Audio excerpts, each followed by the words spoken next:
Barcelona যে UEFA champions লিগের একটা এক্সপিরিয়েন্স আছে এবং তাদের যে একটা বেটার কোয়ালিটি প্লেয়ার্স আছে ওটা একবারে পুরো দৃশ্যমান ছিল পুরো ম্যাচ জুড়েই।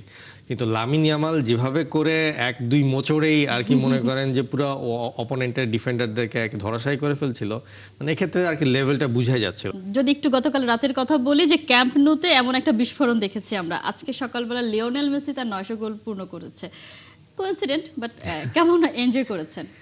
জি, বার্সেলোনার খেলাটা বেশ এনজয় করেছি, কারণ যেইভাবে তারা খেলেছে, তাদের যে বার্সেলোনা যে ইউএফএ চ্যাম্পিয়ন্স লিগের একটা এক্সপিরিয়েন্স আছে এবং তাদের যে একটা বেটার কোয়ালিটি প্লেয়ার্স আছে ওটা একবারে পুরো দৃশ্যমান ছিল পুরো ম্যাচ জুড়েই।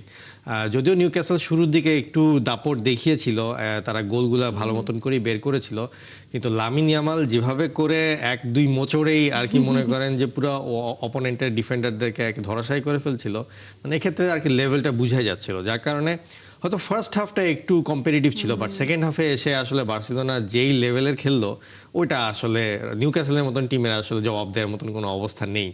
আর লেন্ডোভস্কি ছিল, আর লেন্ডোভস্কির তো মানে চ্যাম্পিয়ন্স লিগের বিশাল এক্সপিরিয়েন্স এবং নকআউট স্টেজে আসলে কোন সময় অ্যাক্টিভেট করতে হয় নিজের খেলাটাকে, এই জিনিসটা লেন্ডোভস্কির থেকে বেটার আই থিঙ্ক আর কেউ এখানে পুরো 2 স্কোয়াড মিলে আর কি কেউ জানতো না। তো সেই হিসাবে দেখে আর কি একদিক দিয়ে মানে গোলগুলোও বেশ দৃষ্টিনন্দন ছিল, মানে যেরকম ভাবে আপনার গোলগুলো হয়েছে দেখতেও বেশ ভালো লাগছিল।